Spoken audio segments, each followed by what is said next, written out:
we up? Looks like we are.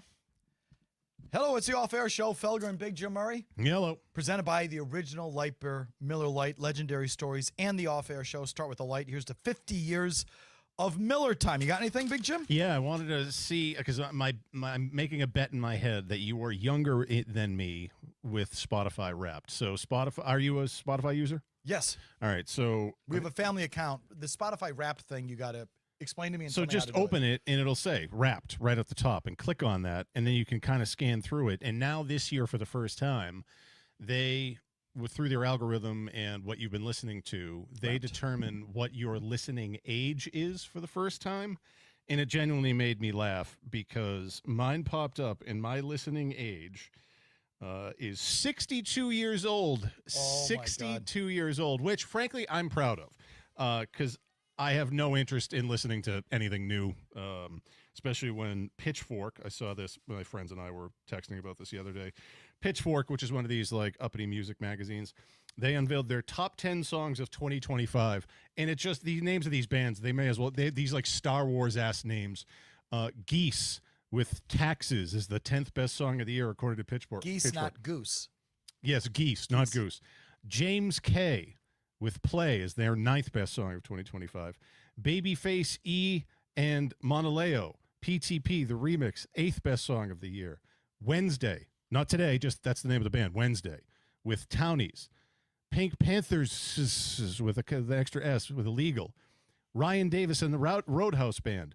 Addison Rae, at least I've heard of her. Amaray, Smurs. Guys, I got tickets to see Smurs. Who wants to go?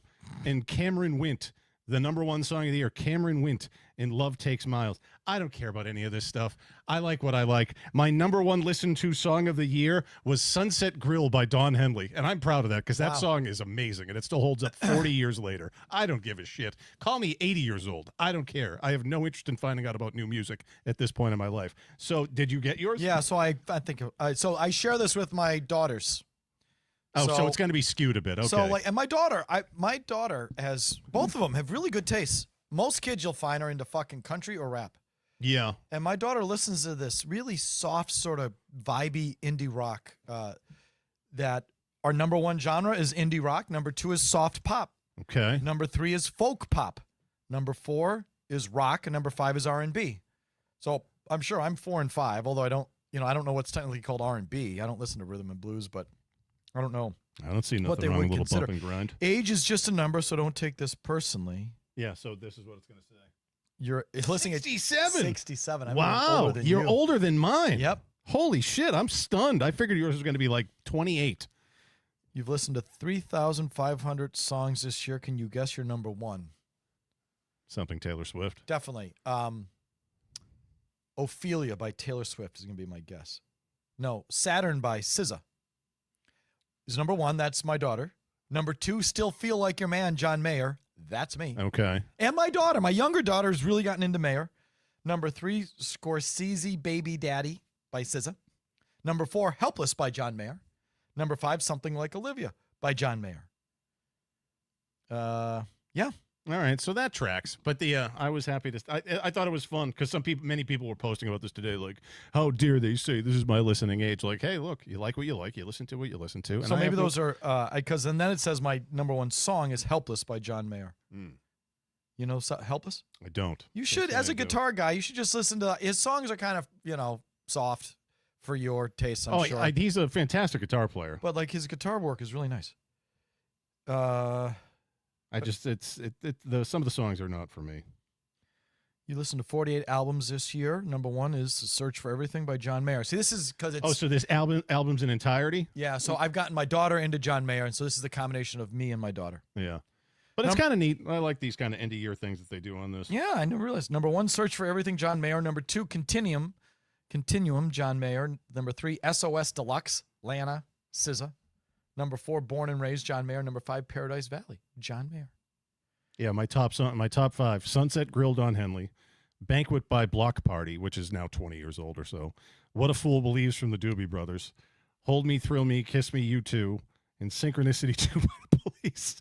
I mean, the most recent song is from 2007 on this. But whatever, make better music. And don't have Star Wars names as bands. Oh, it's Wednesday. Get out of here.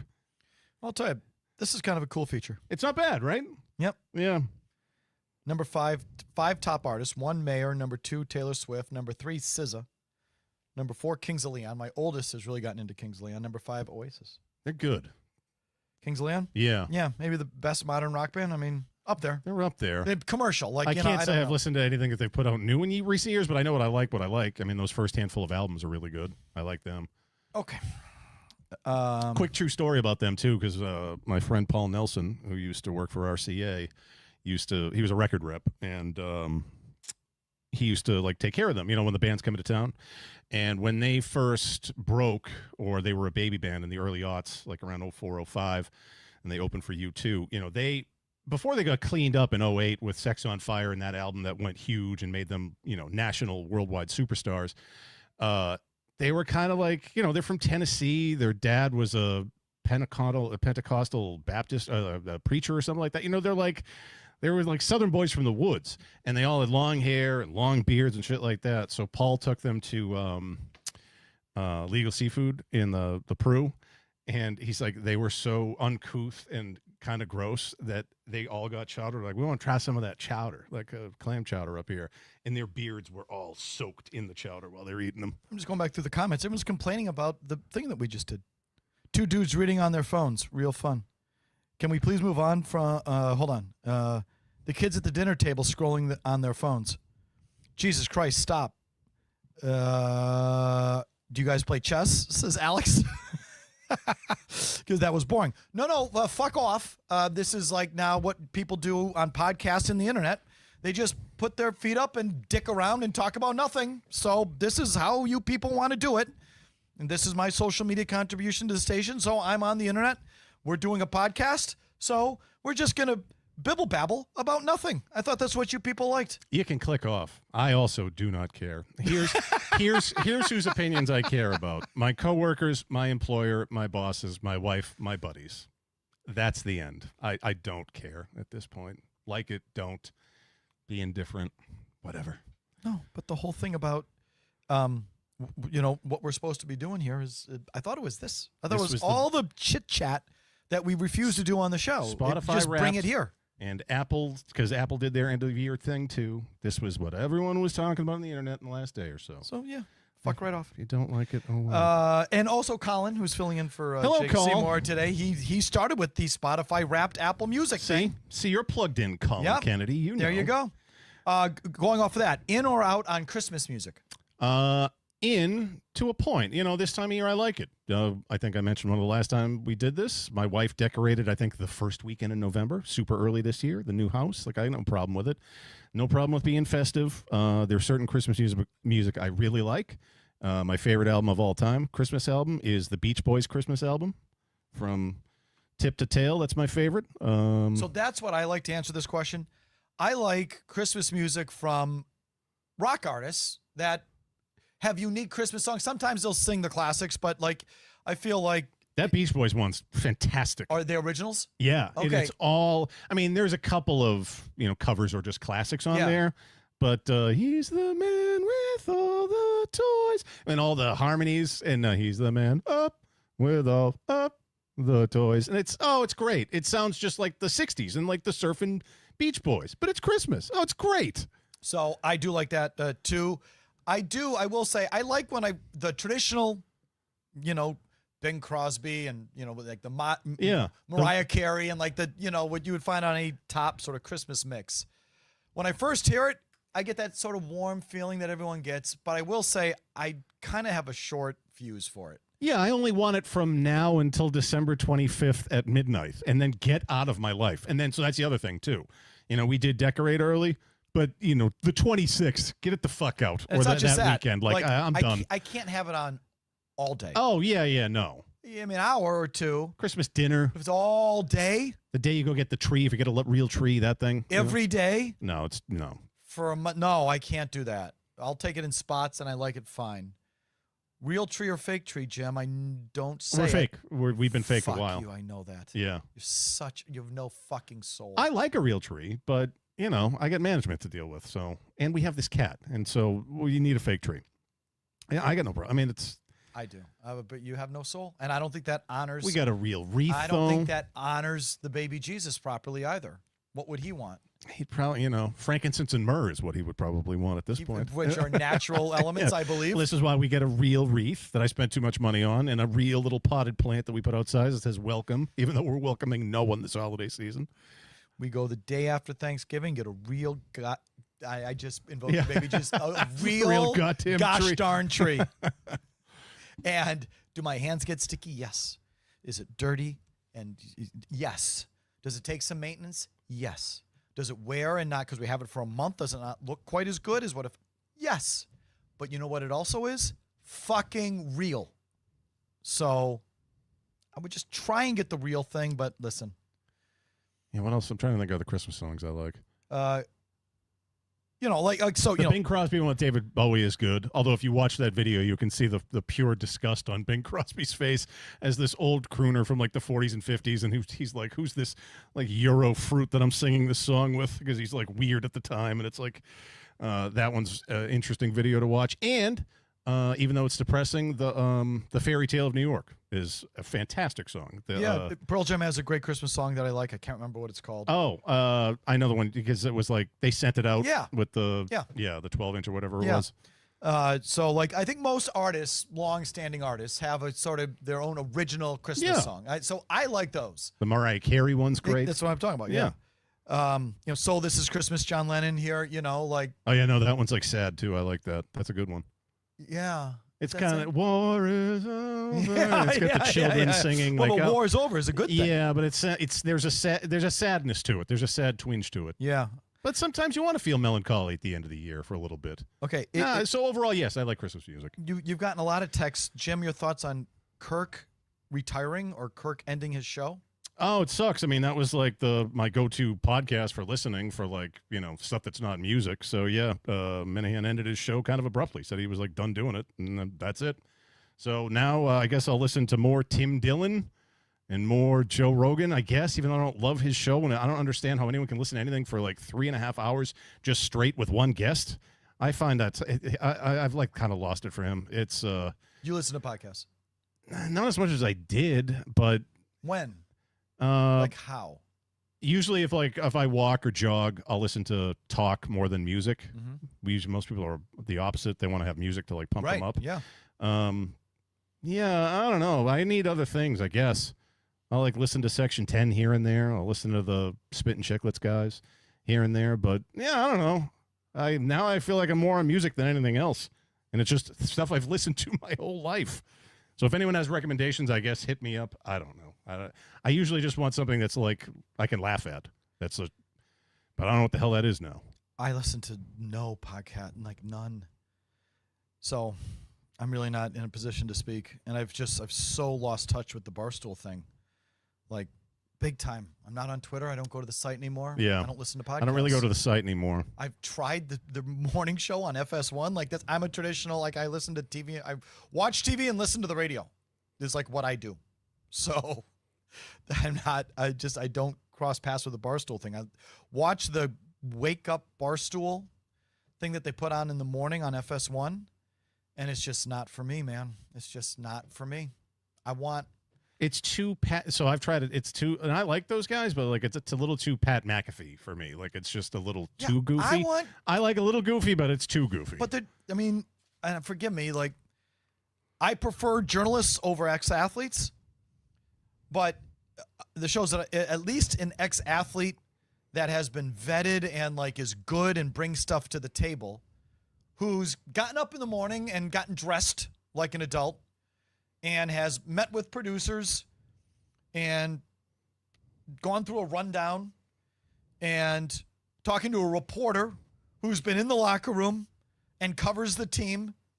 And if something happens, there's staffers who can actually go do a news story or report something on. Like, that's what I need. I need a traditional panel show at a desk with professionals.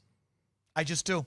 So that's no But even offense to the kids on the show, but if it's a topic I'm into, I'll watch that when I'm up having coffee in the morning and like we start going through emails or whatever. But it's, because now the Cowboys have like been on a winning streak and they get that big win over the Chiefs Thursday. It's been so goddamn Cowboy centric on those shows the last few days.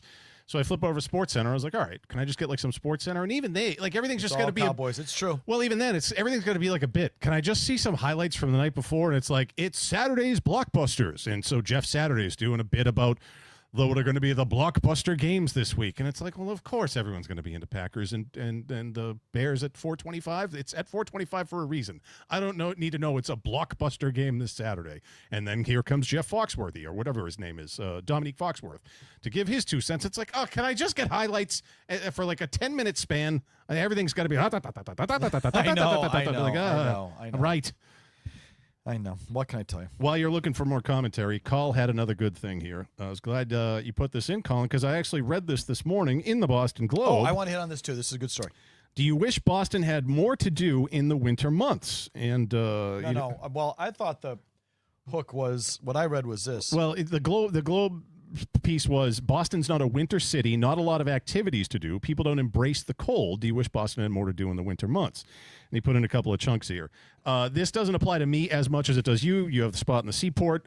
But I will say yes, because what we don't have, and I know there's the snowport thing down there with the shops and whatever, but one thing I remember experiencing when I went to Chicago in December before Christmas, they have a big German community there, a lot of Europeans, whatnot, obviously. And they do like a German Christmas festival thing for like a week or two. And it was awesome. And we definitely don't have anything like that here. No. You get the Glühwein and the big pretzels, and you're just outdoors, and a little snow comes down. You're having a time. You're getting your drink on. I was like, oh, shit. Like, why can't we do something like that? That was 2010. That's 15 years ago. We don't have anything like that. Again, the snowport's more shops than anything like that. But whoever wrote this, they're right. Like, I went through this. I was like, yeah, this is actually a good point. For a winter city, no, people don't want to go out and do anything. Because when it comes to weather, you guys are a bunch of fucking snatches.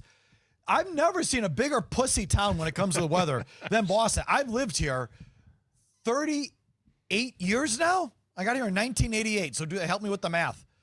I've been here 37 fucking years. And I can't believe how you people act when there's going to be weather. It's insane. Like, it's just a little bit of snow. It might be rain. It usually washes out in this part of the country. And it's just some fucking snow, or it's just a little cold. But like the utter panic in the streets is just, what the fuck is the matter with you people? Like, seriously, why is that? And I hate driving in the snow, but I don't mind like being out if we're out and about, and even if it's cold, I don't mind. It's a small city too. It's walkable. You know, my wife, so we went out Friday night in the city for dinner to meet some of her family, and it was where I parked to the north end was like a 10-minute walk. And I could just tell halfway there, I'm like, oh, when the dinner's over, do you want me to get the car and come back around? Like, it's not that big a deal. Like, it's just a little cold. Like, come on. Put a hat on. Yeah. And walk. And if it snows, you can still drive your car through it. The cars go through the snow for the most part. There's a lot of snow. Just figure it out. Like, but it's everyone else I'm worried about. I can deal with it, but panic and the snowmageddon, and they canceled school the other day in Worcester. And like that part there of the were places state. around here that canceled fucking school. They shouldn't have done that around here. There was sleet around this over neck wet, of the woods. No wet snow. Like, what? But it happens all the time. Like, what? You are the softest weather people I've ever seen anywhere.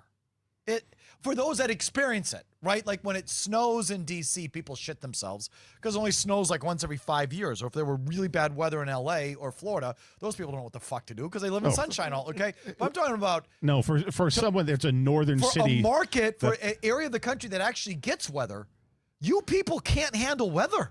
What is that? Where I'm from, it's like it's winter, it snows, it's cold, we go to work, we go to school. If it's really bad, we don't. But we don't spend days like kvetching about the thing and like wringing our hands. We're not lined up out the door of the supermarket buying hard salami and bottled water and candles. Like, no, it's going to snow. Fine. It's going to snow a lot. All right, I guess we'll cancel it. But we're not leading like 4 hours of news coverage on Snowmageddon. Like, people- what is wrong with you people? People love it, though. What is your deal? The Blizzard of 78 broke everyone's brains. It definitely did to my parents. God. And they talked about that thing. It was like the worst thing that they ever experienced in their lives. Oh, cars got stuck. They got unstuck. They eventually got out. But no, it was the Blizzard of 78, I think, is what made everyone go crazy over that. Absent Orange says, Felger, you never waited on a train platform in 5 inches of slush. You know how you would rant about that. I've fucking done it all. I grew up in Wisconsin. I spent 2 years in Florida to finish high school. Then I was right up here. And so I've experienced all of it. And I didn't get fancy until about 10, 15 years ago. So I rode plenty of fucking subways and, you know, rode my bike around the city plenty and did all that. So, no, I've done it all. And I woke up the next day and was just fine. I didn't have to fucking go into, like, therapy because there was going to be some sleet. Like, you people, my God. But this paragraph from the author of the story, once I read it, I was like, you know, he's got a point. He or whoever, he or she. Oh, and so this translates to you people just don't want to go out in the cold weather. Yeah, with each return to Boston, he writes, I became more conscious of our lack of winter spirit. If you've ever wandered around Copley Square or Atlantic Avenue on a Thursday evening in January, you know what I'm talking about. Large open spaces are left vacant. Encountering a large group of people out in the town feels like a rare wildlife sighting, but winter doesn't have to be an exercise in misery. He's right. Like, even when I think about it, even going out in my 20s and whatnot, like, unless you were like drinking around Faneuil Hall, even then, it wasn't what it was like in the fall, spring, any other time of the year. People just don't like being out when it's cold. Where other cities, they kind of embrace it. I mean, yes, a lot of in the Midwest Chicago for definitely sure. does. Midwest, totally. Unquestionably. Winter festivals, and you're outside, and you just have events where you're outside and you embrace it, and just deal with it. Or like, you can go even more extreme. Like, I don't know if you've been to Ottawa in the winter. No. Ottawa is really fucking cool. They have this canal system that goes through the city, and it's the capital. So there's all these big old government I've buildings been to the too. city in the summer. It's nice. And so it's really pretty. But in the winter, that canal that goes through town freezes. Oh, so people skate it, don't they? People skate to Yeah, work. yeah, I They'll heard skate this. home from work. Like, you can traverse the city in this canal system, and people put on skates, and that's how some people get around. No one would ever do that here. Oh my God, you go fuck yourself. way. Right, it's fucking cold. It's Snowmageddon. Yeah. They cancel school. There's not God. a chance in hell anyone would ever do that here. And people know how to skate, and hockey's beloved here, but I'm not fucking going out, man. Skate in the canals, go fuck yourself. There's no way. I'll stop ranting now. Let's see. Yeah, see, my buddy Chris from Salem, who usually checks in on the show, he Yep. just texted his listening age 72. Charlie, come on. So listen, now I get a lot of these. At least I never put my wife's napkins over my leg on a chilly summer day in Nantucket. Yeah. So I act like I'm a weather warrior. Yeah. Hey, listen, there was a light chill in the air that day, and my wine was chilled. So there was a slight chill. Just a little too I cold. was not dressed properly on Nantucket, and so I put that I did do that. But I don't fucking shut down my life when there's a little bit of snow forecast. I deal with it.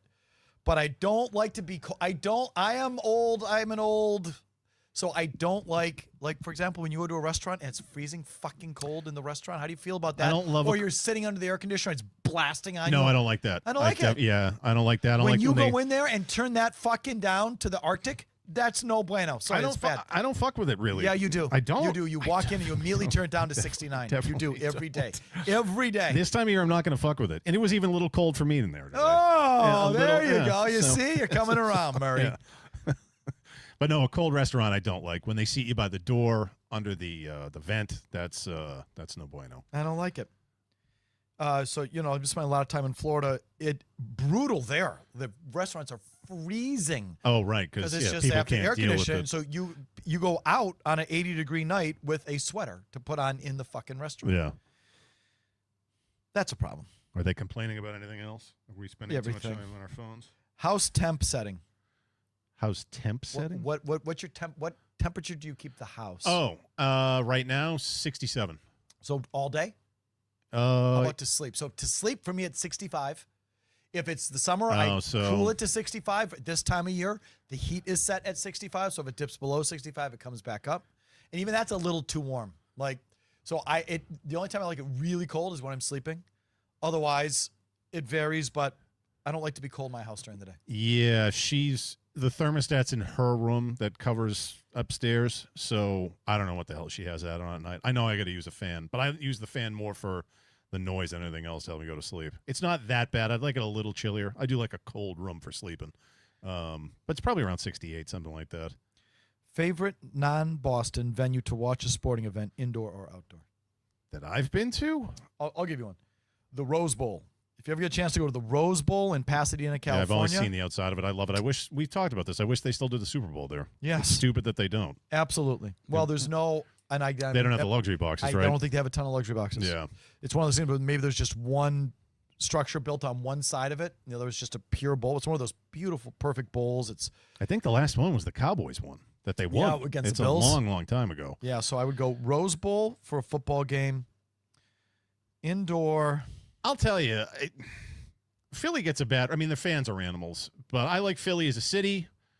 I think their setup is impeccable. Everything is Out on the South Broad Street. And yep, everything at that one and it's area. all there. You got your basketball and hockey arena. You got the football stadium. You got the baseball stadium, and it's all in one basic, big, giant parking lot. And that's how any major city, I think, should do it. If they think that they were ahead of it and maybe did the Seaport a little bit better or something near it, we could have probably had something like that. But now they're never knocking Fenway down because it's too old. But I like that. But in terms of the building itself, the aesthetics, I don't know. Indoor. Give me a good, they're all so much the same Yeah, now. no, I know. I've been to a bunch, and they're all those hockey barns are like the same. Good indoor arena. You know what? Madison Square Garden. Oh, okay, yeah. I'll give it. I it's think unique. The way the Knicks carry on about themselves, like they're some sort of legacy franchise, that can fuck right off. Oh, But Madison Square Garden is the world's greatest arena. It is. There's just something about it. Maybe it's the people, meaning it's just New York and that energy. It just crackles.